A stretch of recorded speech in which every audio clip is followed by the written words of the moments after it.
मुझे कभी कभार अजीब सी बात पर गुस्सा आने लगता है जी तो एक गुस्से की जो प्रॉब्लम है, हालांकि मैं काफी कंट्रोल कर चुका हूँ उन चीजों जी। को, तो उसका क्या सोल्यूशन है? तो ठीक है, आप 10 सेकंड के लिए अपनी आंखें क्लोज कीजिए। अब हम इन तीनों कार्ड्स में 1 बाय 1 कार्ड को उठा के देखेंगे कि पहला जो आपने कहा कि गुस्सा आपको आता है, तो गुस्सा क्यों आता है। तो जी। सबसे पहला कार्ड हम लेते हैं जो कि हमारे पास्ट का कार्ड है, और उसमें इन्होंने इनका जो आपका आंसर आया है वो है ब्रिलियंट आइडिया, जिसमें कि आर्केंजल यूरियल जो है ये आपके आर्केंजल हैं जो कि आपको आपके पास्ट के बारे में बता रहे हैं। बेसिकली वो क्या कह रहे हैं कि जो भी आपको गुस्सा आ रहा है उससे रिलेटेड वो आपको सिर्फ ये सजेस्ट कर रहे हैं, ठीक है पास्ट में जो हुआ वो ठीक है, हो गया, कोई बात नहीं है, अब हमें फ्यूचर की तरफ बढ़ना है। तो वो कह रहे हैं कि ये आपने बहुत ही अच्छा सवाल पूछा है कि भाई आफ्टर ऑल आप अपनी वीकनेस को देख पा रहे हो। बहुत सारे लोग है ना वीकनेस को देखते नहीं है, उनको कहते हो तुम्हें गुस्सा आ रहा है, कहाँ आ रहा है गुस्सा, कौन बोलता है मेरे को गुस्सा आता है। एंजल्स कह रहे हैं कि अपनी इस वीकनेस को पहचाना, उस पर काम कर रहे हो। तो अभी वो कह रहे हैं कि आप इसको लेके चलो, प्लीज टेक एक्शन, क्योंकि आप अपने गुस्से को खत्म कैसे करो उसके लिए आप एक्शन लो। प्रेजेंट में वो क्या कह रहे हैं, ये आर्केंजल हैनियल है जो आपके प्रेजेंट के बारे में बता रही हैं,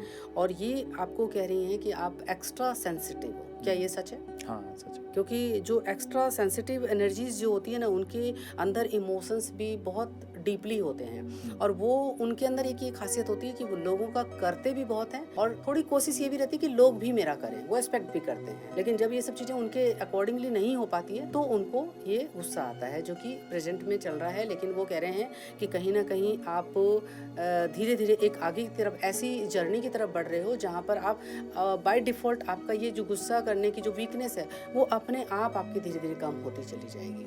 तीसरा जो कार्ड है वो आर्केंजल राजियल है। ये एक बहुत ही बुजुर्ग आर्केंजल है जो कि अपने अनुभव के आधार पे कहते हैं, और वो कह रहे हैं कि आपको कहीं ना कहीं एक स्पिरिचुअलिटी की तरफ अपने आप को धीरे धीरे बढ़ाना चाहिए। ये आपको हेल्प करेगी आपके जो प्रॉब्लम है उसको दूर करने में, और आपको कहीं ना कहीं एक स्पिरिचुअल लाइफ में एक आपको इनहेंस करेगी, आपको ऊंचाई की तरफ लेके जाएगी। और उसमें वो ये भी आपको फॉरश्योर कर रहे हैं कि मैं इसमें बराबर आपकी हेल्प करूंगा। यानी कि जब भी आपको कहीं भी आपको गुस्सा आता है, कोई भी आपको लगता है कि भाई मुझे गुस्सा आने वाला है या वो आदमी इस तरह से करने वाला है, तो आप इनको अगर याद करोगे तो वो आपको उसी समय काम डाउन करेंगे। और एग्जैक्टली ऐसा होता है, ये काम डाउन करेंगे। या आपका कोई काम नहीं बन रहा है और आपको गुस्सा आ रहा है कि भाई मेरा ये काम क्यों नहीं बन रहा है, तो वो आपको काम डाउन करेंगे, और वो ऑटोमेटिकली ही आपको एक वैसी एनर्जी आपकी तरफ वो करेंगे जिससे कि वो आपका काम भी धीरे धीरे बनना शुरू हो जाए।